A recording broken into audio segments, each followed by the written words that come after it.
আমরা এমত এক লজ্জিত জাতি, আমরা ইয়াং জেনারেশন যাদেরকে আইডল মনে করি, তারাই আসলে পরকীয়ায় লিপ্ত থাকে। আচ্ছা, হ্যাঁ, তোমার ফেসবুকে একটা নিউজ দেখলাম, বলতে বিভিন্ন টিভি চ্যানেল নিউজটা দেখলাম। হ্যাঁ, জাহের আলভীর বউ ইকরা আলভী হ্যাঁ। সে সুইসাইড করলো।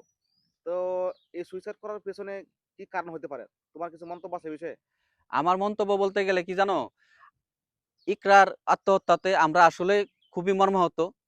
হুম, সে আত্মহত্যা করছে, আত্মহত্যা মহাপাপ। এইজন্য তাকে ঘৃণা করি। কিন্তু সে কেন আত্মহত্যা করছে এই বিষয়টা তদন্ত করে খুঁজে বের করে এর সঠিক বিচার হওয়া দরকার।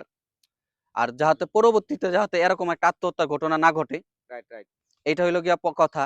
আর সোশ্যাল মিডিয়াতে একটা গুঞ্জন শোনা যাচ্ছে, যে গুঞ্জন শুনে আমার সবচাইতে বেশি খারাপ লাগলো বিষয়টা, যে সে নাকি তার হাজবেন্ড আলভি নাকি অন্য মেয়ের সাথে পরকীয়ায় লিপ্ত ছিল।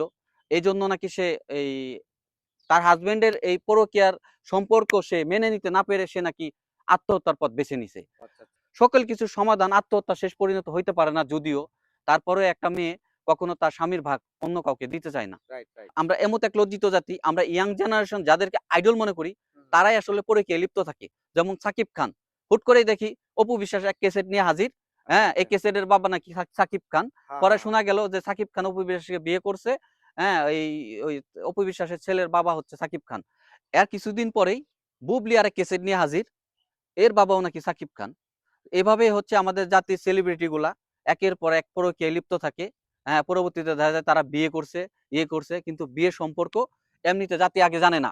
না। বাচ্চা কাচ্চা হওয়ার পরে জানে যে তাদের তাদের বিয়ে হয়েছে, ঘর সংসার হয়েছে, এই হয়েছে আমাদের অবস্থা। যেমন তাহসান খান, তাহসান খান মিথিলা সংসার করতেছে ভালো, তাদের বাচ্চাও আছে, চলতেছে চলতেছে, হুট করে তাদের মধ্যে অমিল, হ্যাঁ, ডিভোর্স ছাড়াছাড়ি হয়ে গেছে। তাহসান তারপর কিছুদিন পরে দেখা গেল তাহসান এক বাচ্চা মেয়েরে বিয়ে করলো, মিথিলা গিয়ে এক বুইড়ার সাথে বিয়ে বৈশা বললো। পরে আ কয়েক যুগ সংসার করার পরে আবার দেখা গেল তাদের মধ্যে ছাড়াছাড়ি হয়ে গেছে গা, অমুক ভালো না, হ্যাঁ, অমুক হলো 12 বাতারি, অমুক হলো 13 বাতারি, আবার তারা নাকি দুইজনের মধ্যে একত্রে মিল হবে। এইসব পরকীয়ায় লিপ্ত থাকে। আচ্ছা, আরেকজন জাতির কাশ আছে। ওই কাশটা নিয়ে কিছু কইতে না? আরে বেটা, কি এর জাতির কাশ?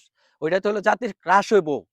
অবশ্যই সে যে একজন জাতির ক্রাশ, ইয়াং জেনারেশনের যে ক্রাশ, তানজিন তিশা। আ এই তানজিন তিশা হাবিব ওয়াহিদের বউ থাকা সত্ত্বে, সংসার চলাকালীন সত্ত্বেও সে ওর সাথে পরকীয়ায় লিপ্ত।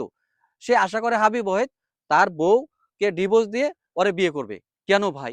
তোর চেহারা কি কোনো অংশে খারাপ? তোরে কি কোনো ছেলে পছন্দ করতো না? আরেক বেটা বউ আছে, সংসার আছে, ওই বেটার সাথে তোর সংসার লডর বডর পরকীয়া করা লাগে লেগে।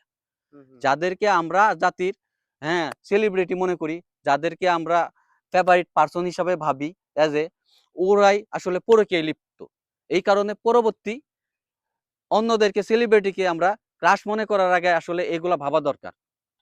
সর্বশেষ কথা হচ্ছে, আর কোনো ইকরা যাতে পরকীয়ান বলি না হয়, এজন্য সুষ্ঠু ও সঠিক তদন্ত করে যথাযথ বিচার কামনা করছি এবং প্রশাসনের দৃষ্টি আকর্ষণ করছি।